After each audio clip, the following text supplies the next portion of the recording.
I'm president here at Top Software. If you don't know who Top Software is, let me tell you a little bit about us. We are an HOA technology company. We really focus on bringing the entire HOA together in our platform so that everybody from the homeowners to the board members to the vendors to the accounting staff and third parties, everybody can work together in one place off the same snapshot of data, and every person can access their particular piece of information in real time on any device, be it a tablet, smartphone, PC, or Mac. We think that the best future for HOAs is a world where everybody in the HOA can work together and completely transparently share information and collaborate. So that's what we do. Love to talk to you about what we do if there's an interest in kind of learning more about us. But with that being said, wanted to actually learn a little bit about you, the people that are on the webinar.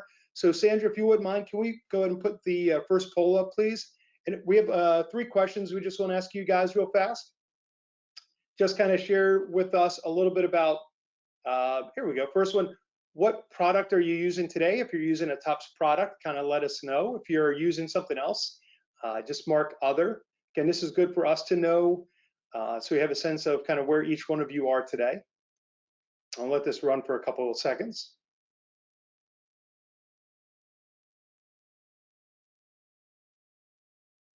All right, thanks, Sandra. And if you don't mind, let's put the second poll up real fast. This is going to be, and I forget what order these are in, so I apologize. Yeah, just telling us real quick if you're a management company or a self-managed community. I think I know how this is going to shake out.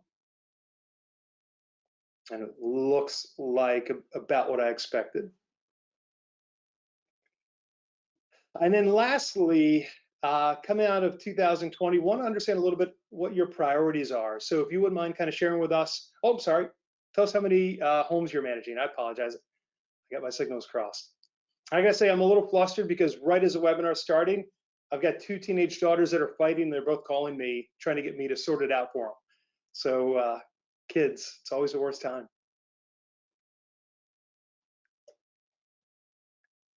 All right, and then let's do that last poll, Sandra, if we have it, about kind of what the goals are for 2021. And again, if you could just pick up to 3 of these, what are the things that are most important for your organization as you think about 2021 and going forward? Growth, automation, streamlining communications, going cloud-based, paperless payments. These are topics we're seeing a lot. Just want to kind of get a sense where everyone is today.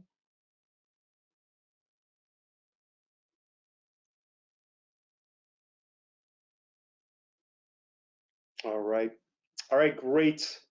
Thank you for doing that. That's always helpful for us to kind of know where you guys are. So let's get to the man of the hour. Today, we're going to be talking a little bit about Prism Realty and Brett McNally. Brett, if you're here, can you come on and say hello? Hello, everybody. Hey, Brad, it's good to see you here today. For those of you who don't know Brett or Prism Realty, real quick, tell you a little bit about the company. About a 5,500 door management company, founded in 2016, based in Austin, Texas. About 15 employees today, and started as a real estate brokerage before getting into the HOA space. Did I get all that right, Brett? That's right. That's correct. Thank you. Of course. So, Brett, tell us a little bit about you. I mean, how is it you go from real estate brokerage and into the HOA space? Sure. So I'm born and raised in Texas. Obviously, we officially say we're Austin, Texas, but we're technically Cedar Park, Texas. Graduated at the University of Texas, kicked and fought to not have to ever leave this area. So I've been fortunate to be here the majority of that time. Went into, spent about 25 years in technology space after graduating from the University of Texas.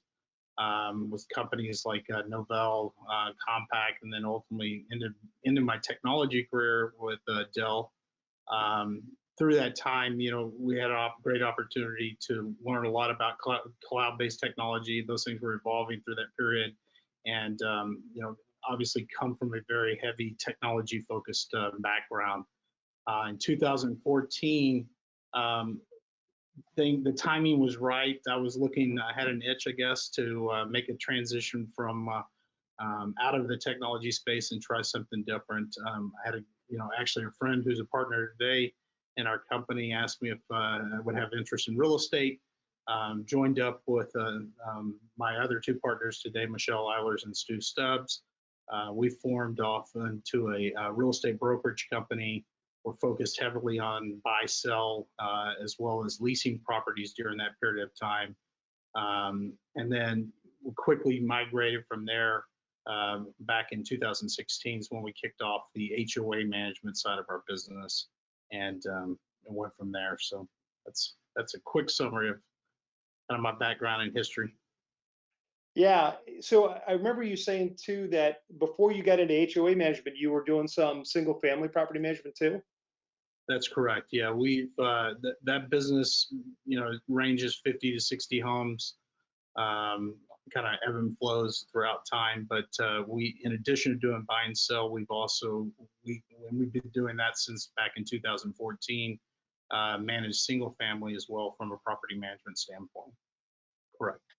Yeah. So when you're in the brokerage, what was the thing that got you to say, "Hey, managing an HOA, managing a community sounds interesting. Let's kind of start thinking about doing that." Yeah, it's a great question. We in the single family business, when we were doing property management, we had a flat rate pricing model at the time. And we have obviously have several hundred customers or clients that were always active during that period of time, either on the real estate side or single family side. And we had an existing client approach us and say, "Hey, would you guys consider? We've been happy working with you. We're pleased with the engagement we've had with your company today. Would you guys consider an HOA management opportunity?" At that point, we didn't know a lot about it. I mean, we were clearly realtors and still are realtors, but we didn't know really what we were signing up to, so to speak. The beauty of it is, we ended up going down a bid process with that client. It was about 130 unit condo opportunity in Austin, and we made it very clear to the customer that, look, we're going to venture into this opportunity, but you're going to be patient with us and know that we're going to grow and learn while you grow and learn with us. And so the great news is that they're still a client today. We still have a great working relationship with them now, but they were very patient to help us kind of ramp our business at the time. Did you find like it's interesting when you tell somebody, "Hey, I've never done this before. Will you kind of be my guinea pig?" Like, was there any kind of nervousness or trepidation on their part about that? There was a little. I mean, we definitely went through a fairly rigorous interview process with them overall. But I don't know if you can hear that noise, but hopefully I'll go shut that off. Got construction going on next door, so I do apologize. Like, I got my kids fighting and calling me. You got construction next door. That's Yeah. Yes. They basically went down the path of making sure that they had a lot of questions, and a lot of it was concerns around experience and background and those types of things. And one of the things, I think, being a realtor in this space, it was obviously we were familiar with a lot of the terminology. We understood the market space, and I think we had some confidence.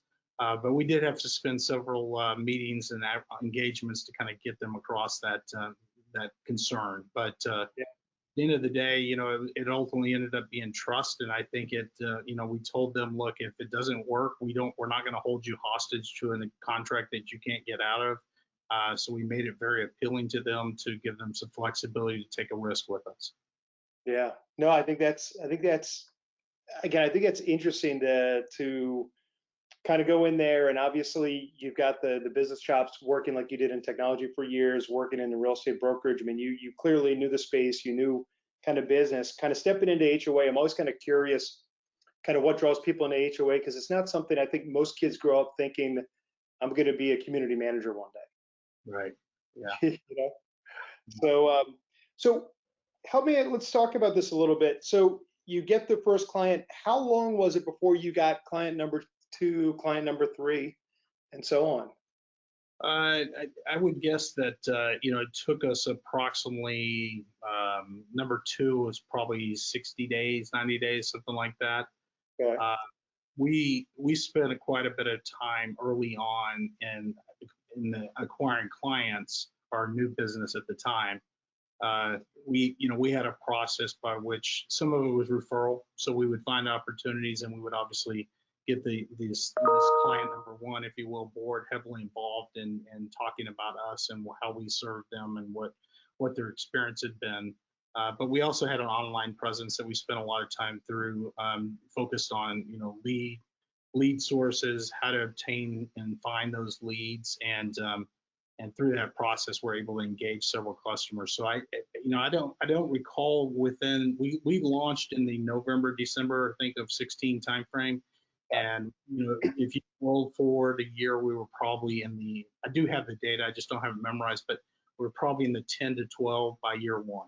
So it was on a clip rate of about one a month, though they didn't come in at that rate. They were batched. Like, we might have a month where we get a couple and then nothing the next month kind of deal.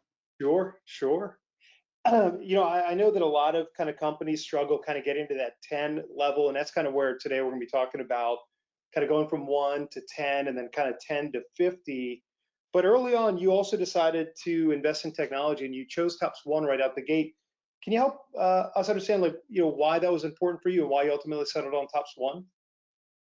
Yeah, Tops One. When we were entertaining this engagement with we'll call them customer one for now, but when we were engaged, we started reaching out to people we knew in the industry. Obviously, being realtors, we had some fairly strong contracts, and we knew of partners or now competitors in the HOA space. We had a contact that one of our partners knew fairly well, and we ended up scheduling a lunch with that gentleman, CEO of that management company, and had an in-depth conversation just around.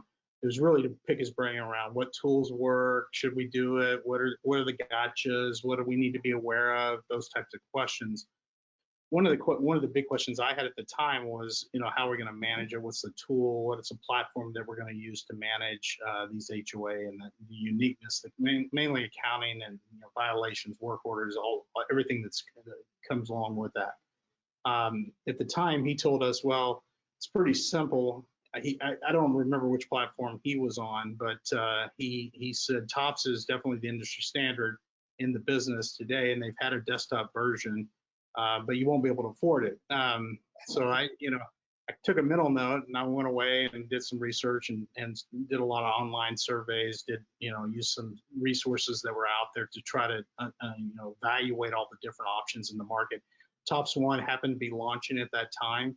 Yep. So I thought, well, why not? I ended up reaching out to your team, and your team was phenomenal, by the way, that really helped us to understand kind of what the functionality was, and the pricing model was different from where Tops had been 10 years before that, and kind of walked us all the way through that. So there was a little bit of luck involved in there, but I definitely heeded the advice that I learned from a mentor, and then was lucky enough to find a pricing model that was affordable. Yeah, I also think it's interesting. You said you worked for like Dell and Compaq and Novell for about 25 years.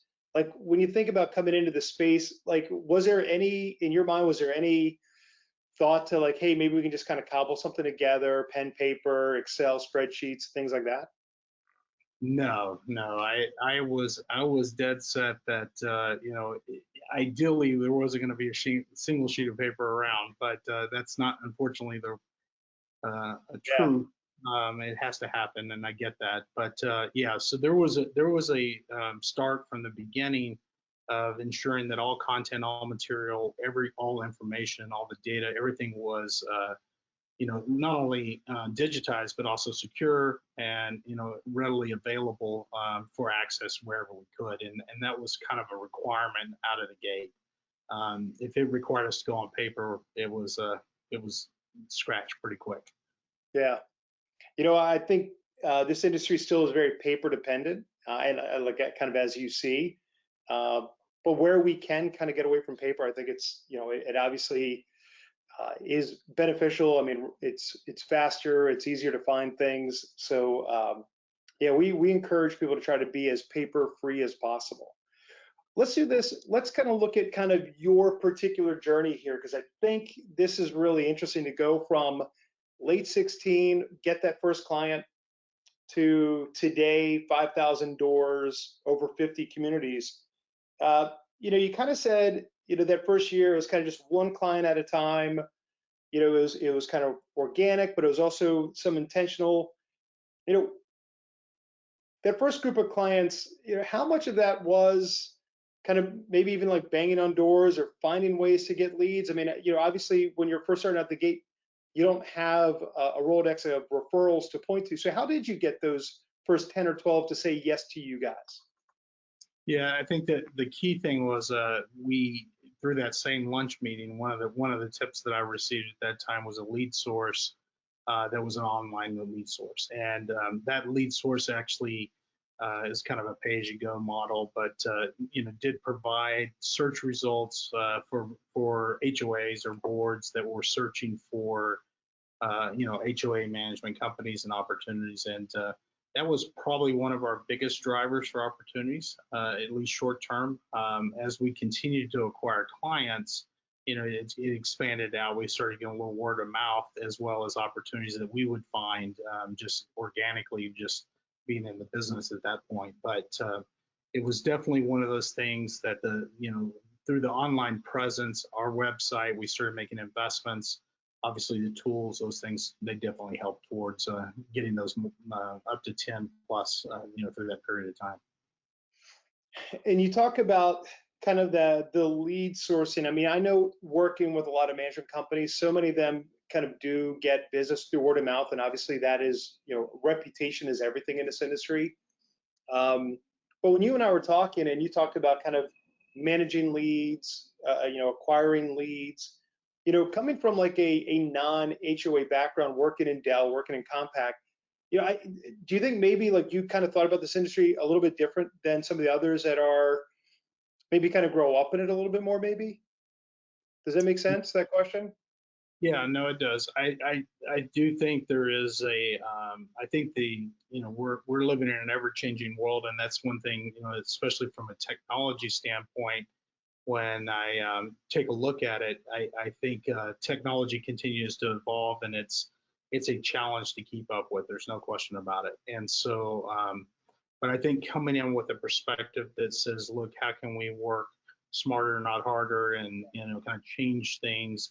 We did have a tremendous focus, by all partners, all three partners that were involved in the creation from day one of how do we differentiate and do things different. We received a lot of feedback from clients, and that feedback ranged from complaints on communication styles to information is not readily available to pricing models. I mean, it just kind of went on, and so we were all ears at that time, right? We didn't have a dead set way on the way it was going to be, and so we tried to be as flexible as we possibly could through that early stage to ensure that we were adapting and learning from what we were learning from these clients. When you think about that, and you talk about kind of your partners and kind of learning as you go, talk about some of these lessons you learned along the way. You just talked about pricing. You kind of mentioned partnerships as well. What did you see kind of coming in here fresh to that you're like, hey, I think we found a way that's maybe a little bit better to solve this riddle? Yeah, I think it really came down to three things. I think one was changing, at least at the time. It's not to say others weren't doing it, but to really get transparent on what clients were paying. Mm. A lot of confusion that we found, and we still see it today, right? That HOAs are not clear on ultimately how much are they paying for the services, right? And they want transparency. So I think getting clarity to the board and the owners in that HOA as to what the management services are costing them is vital. I think the second part, this is kind of tied to, the cloud-based approach, right? And having technology available. One of the biggest challenges and we face this day in and day out, even to this day, is communication and content and material. And the more we can get these clients self-serving and finding information that we've, obviously loaded into their systems and ensured its accuracy and provided to them, and they know we're behind it. But if we can get them to self-serve, that cuts down on overhead and questions and comments and things that we have to be prepared to respond to on a daily basis. And really the last thing is just kind of partners. One of the things we stayed true to, we've probably deviated a little bit here in the last 12 to 18 months, but is really building relationships with partners, and that could be anybody from vendors to partners like Tops, and we try to treat them similar, but we want to stay true to that model to make sure that whatever solution we're on, and it's not a conflict of interest to us for that client to see that we're trying to sell them pool services as an example, because we think we can make more money on pool than we can on management. So right. Let's kind of spend a little time kind of unpacking these a little bit. And you talked about kind of flat rate pricing, but you also kind of use the word transparency. And I think that probably is one of the most interesting things here. Talk to us a little bit about, because when we talk about flat rate pricing, we're not talking about being the least expensive. Right. But we're talking.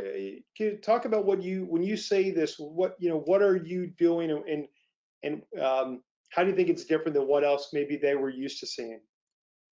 Yeah. So from what we were seeing in 16, and we still see it today. Let's put it this way, because we see a lot of financials that come over as we're transitioning 50 plus clients in through the last 4 or 5 years. Is a lot of management companies, right or wrong, indifferent, could be for historical reasons, it could be based on the models that they've come from.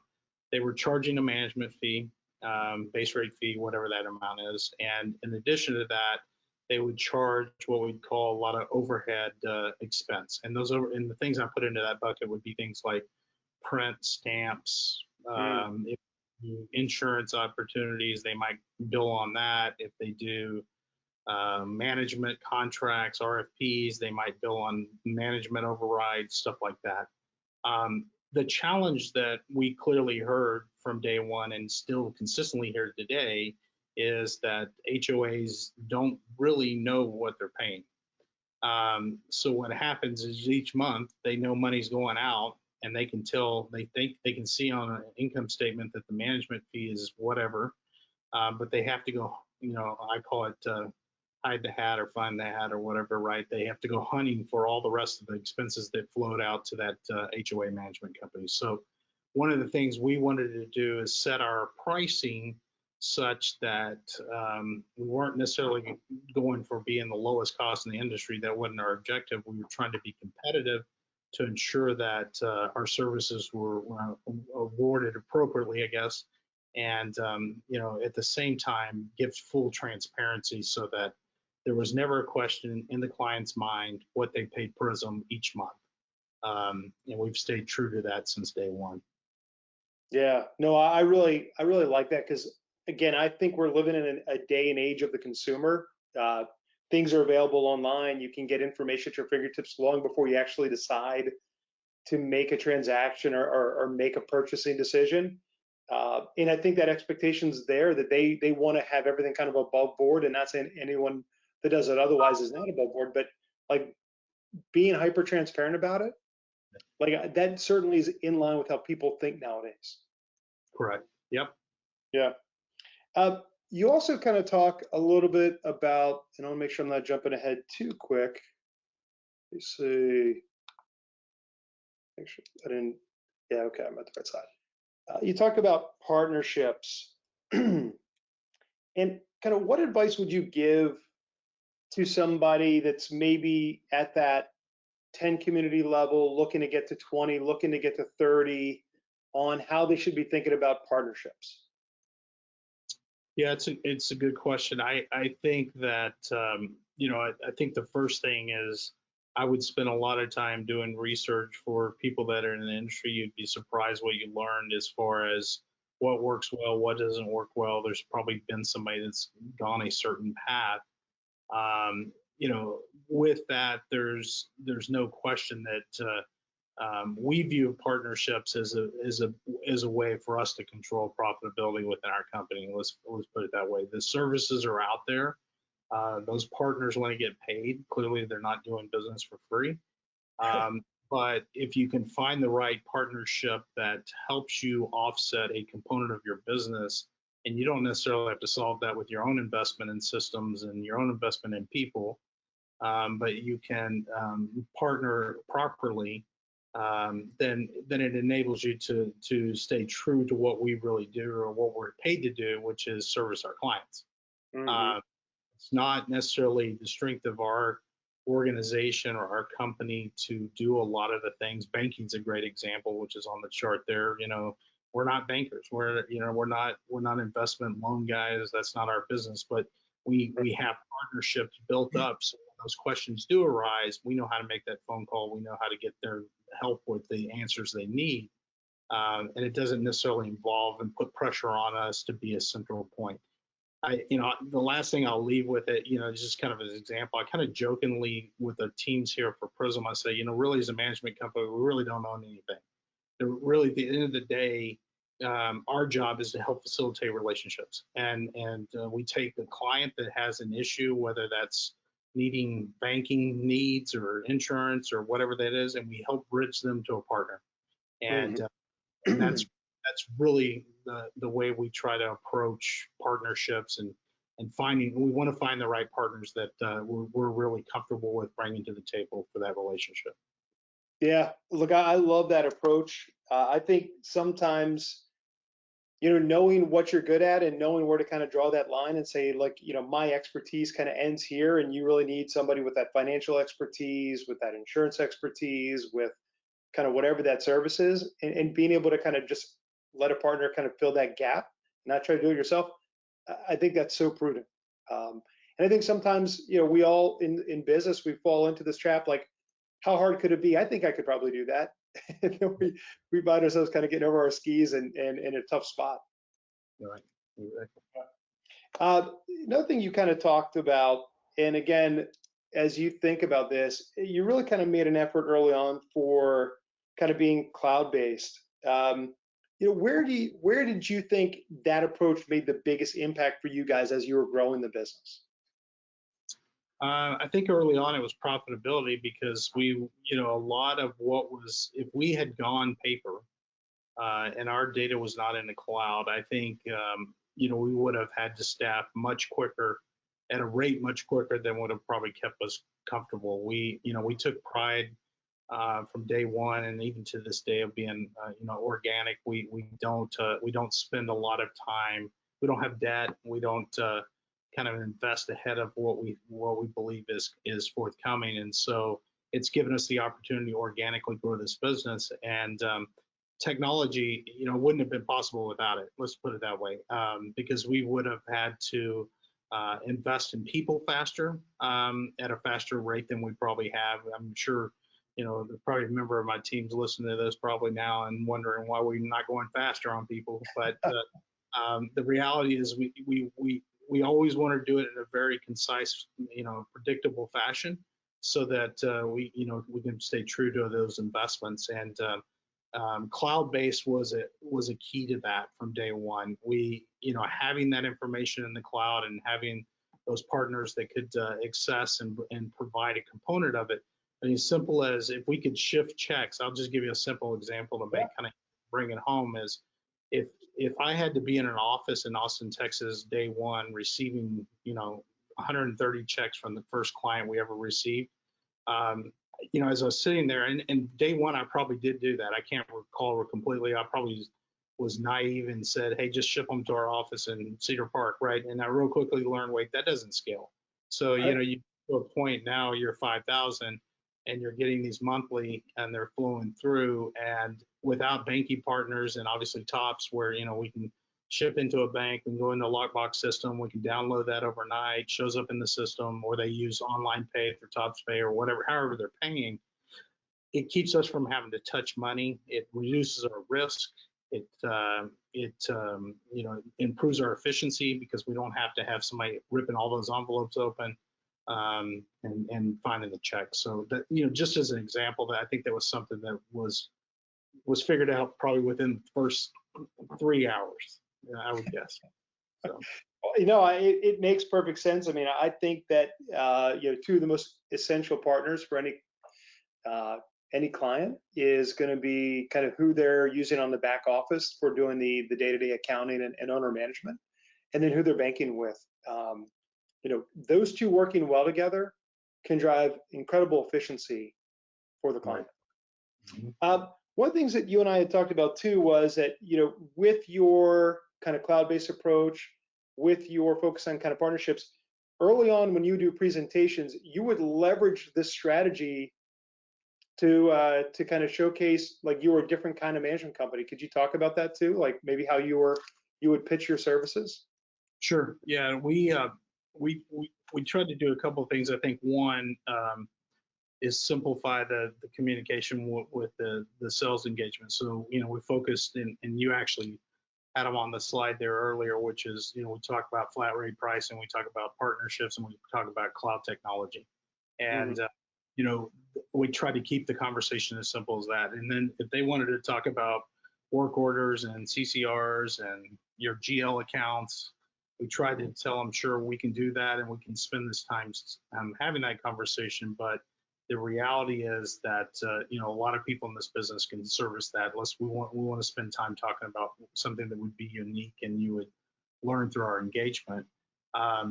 One of the things that I did enjoy and we still do today is given Tops is obviously cloud-based and is accessible from all devices, we just take an iPad or some device into that meeting and project up and literally give them a live demo of Tops.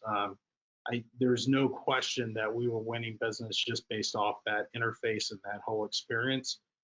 We had a lot of clients, because you can envision if the guy before you came in with the big cheap tablet and was talking about how he's going to track it on his notebook, and we come in with an iPad with Tops and say, look at the HOAs we're managing today, and here's how we manage them, and this is how we track them. We show a simple example of take a picture and isolate a CCNR or whatever we wanted to highlight and show them an example. That it was very well received. We got a lot of, and still do get a lot of positive feedback from those types of demos.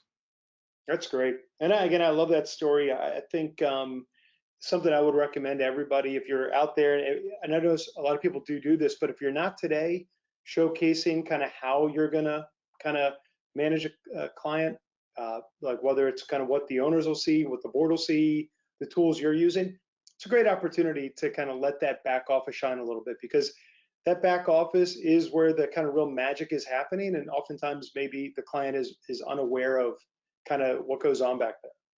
So let's do this. Let's fast forward to kind of last year and this year, because we've 2020 was a weird year for all of us, but then you got a double dip living in Texas. So before we kind of jump into that, how's the company different today now that you're managing 5,000 plus stores, 50 plus communities, than when you were getting that first 10 or 12? I think the key thing today is, our daily operations of what we do on a normal day is probably fairly consistent to where we were when we started. Okay. But if I roll forward, now that we're a 5,000 door plus range, the primary thing has been staffing, continuing to grow our staff.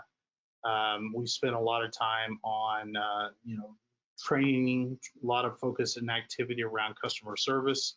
How do we continue to serve our clients, and spend time really just focusing on, people management skills as far as ensuring that the organization and the teams and the people that interact each day are all a voice of our company, and they're all interacting with customers every day. You talk about people. Any tips for kind of finding, keeping good people? you know, when you go from like 1 or 2 people to 15, you know, it's really important that you keep that the culture and your values as you grow. So any thoughts on that? Yeah, it's you know, I think for us, one of the things that we did from day one when we started recruiting, I guess at that point was realize that our intention was to be slightly different. There are definitely things in our business today we have to do. You know, we've got to produce a balance sheet, we've got to produce an income statement. We get that. But the reality is the way we were selling our company and where we ultimately felt like we could provide the greatest value to HOAs was different than what might have been in the industry. So one of the things we spent a lot of time doing as we recruited and a lot of the individuals is we went for less on resume background experience. It says HOA management manager for 10 years, and we went more for you know, softer skills, customer service focus, the ability to deal with conflict. You know, you clearly get conflict in this business. You know, those kind of organizational skills. And so it was really less being the cookie cutter. You know, it's not like an engineering job where you got to know how to do electrical engineer in order to build a computer, right? It was more about you know, it's a service business, and we're here to service a set of clients, and we need to focus on those skill sets. Yeah, I think that's interesting because I do think most people look for, like you said, that HOA experience on the resume. And you guys really focus more on the softer skills. I think it's a really interesting approach because you know some of the stuff, you know, when you get somebody that's got that experience, you've got the benefit of their experience, but you might also have some bad habits that you have to kind of coach out of them. Right. And, Yeah. and that can be tough. And it's one of those things that ultimately I personally feel like you know, it may be easier to train on some HOA uniqueness or unique details in the HOA space. There's a lot of alliances and organizations out there that we can, you know, train up on pretty quick, but Yep. it's really hard to train somebody on communication style, skill, and really change, because that's almost like personality change, to be completely transparent. And so Yeah. that's been kind of the approach at this point. Yeah, it's hard to coach empathy. Yeah. Yeah. So let's talk about 2020, this pandemic year. So you've got a team, you got a team that's growing. How did you guys adjust to the changes that were kind of thrust on all of us last year? Yeah, it when that started happening roughly a year ago, I guess at this point, you know, we quickly could see, just like I'm sure most business owners were concerned with, and could see where the business was ultimately going to head. I think we were we knew we were going to have to go remote. The good news is we had done some things prior to that point in time to enable that a little quicker, I think, than we might have otherwise. So you know, we had already had a large percentage of the organization was already on mobile devices. We had notebooks already deployed, or iPads and phones and those types of systems. We were on a voice over IP system for our company phone system. You know, we were fortunate in the HOA space that we had already shifted about, I think probably back in, it was more like 19 when we started really moving to trying to push HOAs as best we could into virtual meetings. So we were already shifted over to GoToMeeting as an example, doing kind of conference calls similar to this to try to get some of that activity cut down on travel time and all that, and make it a little more efficient. All of those things kind of came together, and when, you know, when the state of Texas in particular, you know, declared, or I guess I can't even recall now if that was a state-driven decision or government, but at that point when we did have to go remote and we had to push employees, it was literally, you know, buy a couple of notebooks for the ones that didn't have them, and we were up and going that day. So we were lucky in the sense that at that point, you know, regardless of location that the employee was working from, they still had the same level of service. They still had the same extensions, same phone numbers, all the technology that they're using, Tops being an example of that, were all cloud-based, so they had obviously access to that, and we were able to keep going from there. And it's kind of interesting that you had already begun the shift in 2019 to virtual kind of go-to meetings, Zoom meetings for your boards. Right. Just, I think, like that's actually, we're all doing that now, but what was it in 2019 that had you thinking like this is the better way to do this? To be honest with you, there's work-life balance, really. Yeah. The nature of this business is if you're a property manager and you're involved in community management, you work 8 to 5, and then you go to your night job, and that starts at 5:30, and you work till sometimes 8, 9, 10 o'clock at night, depending on these boards, and because they have board meetings, and you're going to be involved in those board meetings, and you're going to need to be there to help orchestrate and facilitate and do all the things that we do. So it was purely work-life balance, and we started to realize that, look, if we were going to do this, we needed to find a way to cut down on drive times and going back and forth, and maximize time at home when you could, and so virtual became pretty appealing. In 19, it wasn't as accepted as it is probably today. Yeah. There were a few that were reluctant, and people didn't know how to use it, and you get the barking dog in the background and all those problems. But the good news is, I think if there's anything good about COVID, I think it's taught everybody how to use virtual meetings. And so things seem to be stabilizing now. And I'm hopeful that, I don't think they'll completely eliminate, but I think it will definitely facilitate or, supplement face-to-face. So. Yeah. And I think you talk about work-life balance, and we just talked a moment about kind of recruiting and keeping good people. I mean, that's also probably helps you with that, like just knowing that you value their time. And, Yeah. again, I think that's really, again, shows that you're kind of that progressive thought that you guys have.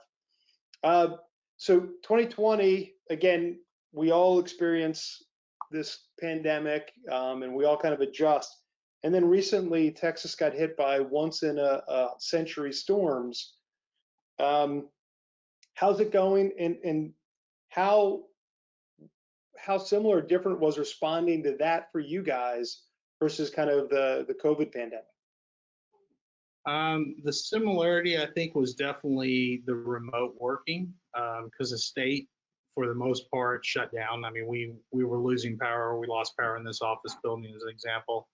There was water going out, et cetera. So from that standpoint, there's no question about it. We had to work remote. People couldn't commute in. Texas is just not in a position to clear roads and do all the things that normal ICE states do.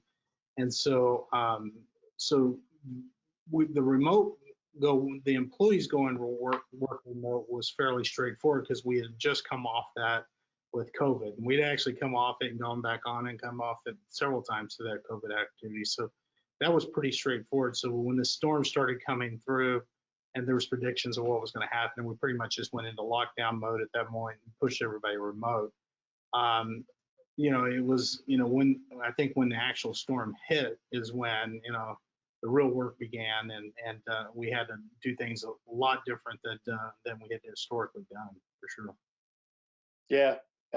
I think about that, like, during COVID, you had power, you had water, you had clear roads. Yeah. During winter storm, is it Uri or Uri? Yeah, Uri, I guess. Yeah. Yeah. Like you don't have power, you don't have water, you're not able to. So I mean, that's a really catastrophic situation. Yeah. Yeah, it's tough. I mean, and one of the things I have to remind our clients of all the time, because there's a lot of pressure on throughout this period of time for repairs and other activity. But the reality is our employees are going through the same thing. So, it's we were fortunate. I was fortunate personally, as command center, I guess, because I did not lose water, I did not lose power, and I didn't drive, of course, but in my particular situation, I was able to help out and carry some of the load. But we did have employees that their neighborhoods were gone, and they not gone, but they were without services. Let's put it that way, and that made it challenging for them to stay connected. we were through that entire period, we were 24/7 operation, very little sleep. One of the things that we were fortunate on is we were recording everything through Tops. So we had a lot of plumbing. Plumbing was the biggest issue. Obviously, power was something we couldn't really control, but the plumbing was something we did control and or had to control. But we started having to record, so we started recording work orders, and we were able to collaborate through Tops. So that anybody could pick up a particular owner's account and determine, has the work order already been issued, where are they at, where is that process, where are we at in the process. So it was given us the ability, even though we couldn't talk necessarily directly, we could see that actions were taking place. That's great. That's great. Well, let's do this. We've got about 10 minutes. Like I just did a time check, and we got about 10 minutes left. So I was worried we wouldn't fill an hour, and now I'm afraid we're going to go over. Let's talk about kind of the road ahead. So you've been at this now for 4 or 5 years. You guys have grown, 3,700% over that period of time. Where do you see this industry going? Yeah, it's the HOA management business, in my opinion, is truly a service business. We'll continue to focus on HOA management and continue to grow our business similar to the things we've talked about here today. I think that there's just some things that at least in my mind, that I think are interesting, which is, as a licensed realtor in the state of Texas and nationally, it's surprising to me that, the HOA management space doesn't have more regulation or licensing, whatever you want to call it, technically is, to control, because we take on clients, through this period of time, we've taken on clients sometimes, and you look at the financials, you look at the information that's coming through, and it's really, there are individuals, unfortunately, out there that are not they're doing a service to this industry, because they're cutting corners, they're not experienced, they don't have the right backgrounds, they're using big cheap tablets or whatever. I don't know what's driving that behavior, but right. I think I would like to see or believe, and I don't want to create bureaucracy. That's not my intention. But at the same time, I would like to create credibility for the industry, to really ensure that going forward, there's some kind of credibility associated with companies like ourselves and others that are out there.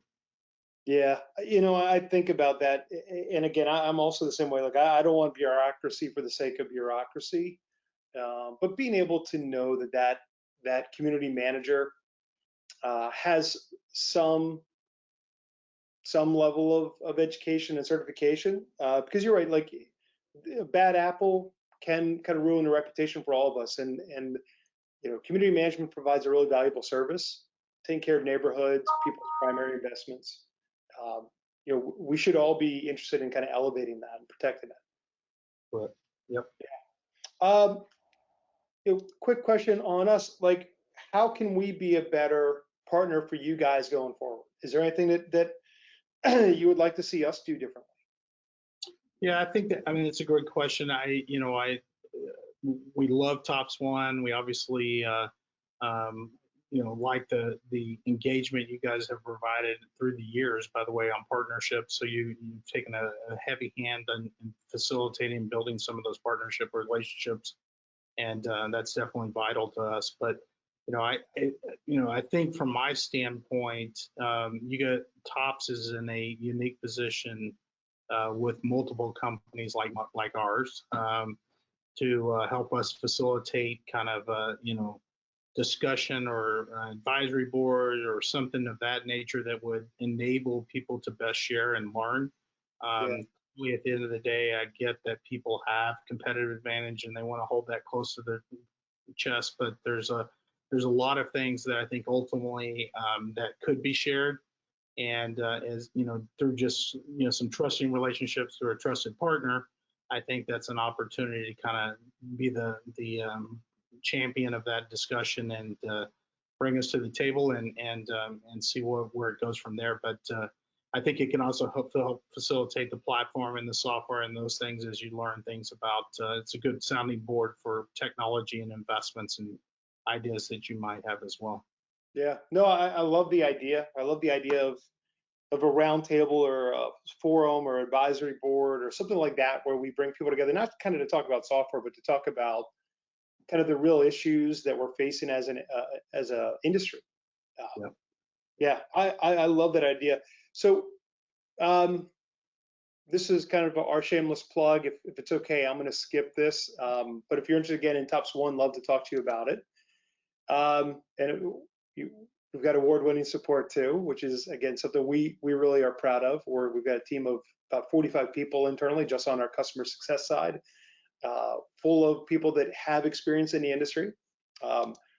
But as you think about your story, are there any last words that you'd want to share with our attendees so that, like anything for the person that's kind of listening to you talk today and maybe they're rethinking like their approach to bidding on business, maybe they're thinking about how they're going to do their presentations and bringing kind of technology to bear, maybe they're thinking about the partners that they have, and anything that you would kind of point them to or anything you'd say to inspire them? Yeah, no, I think that the key thing I would consider, I mean, when I reflect back for our 5 years in this business or in this space in particular, is find the right partner and don't deviate from that relationship. It's easy to look at shiny objects in this space or in the business and get attracted. And I think ultimately it's a matter of finding a handful of partners that really round out your business and help you meet your objective, and then stay true to that, because anything else is distraction. And the reality is, we're not in that partnership business. We're not in that business that we're seeking our partnership for. And so you just got to find a trusted partner, really. I think it's great advice. Well, let's do this. We're kind of out of time, so I think can skip Q&A today. I apologize to anybody that kind of has a question. If you put it into the little chat in the web meeting, our team can kind of circle back and look to address them offline. I just want to be really respectful for everyone's time. We've used the full hour today. I didn't think we would, but Brett, you and I, we're talkers. I guess we can do this. Brett, I really want to thank you for your time today, being willing to kind of share kind of what you've done, the choices you've made. I believe we had over 100 people on here throughout most of the presentation. Yeah, I believe several of them are walking away with ideas and thoughts about how they are going to kind of go forward in their own business, and that's really what we want. So I just wanted to thank you again for kind of sharing your thoughts and making yourself available to us. Yeah, no, thank you, and I appreciate the opportunity to obviously share. And I want to thank Tops for all you guys do there.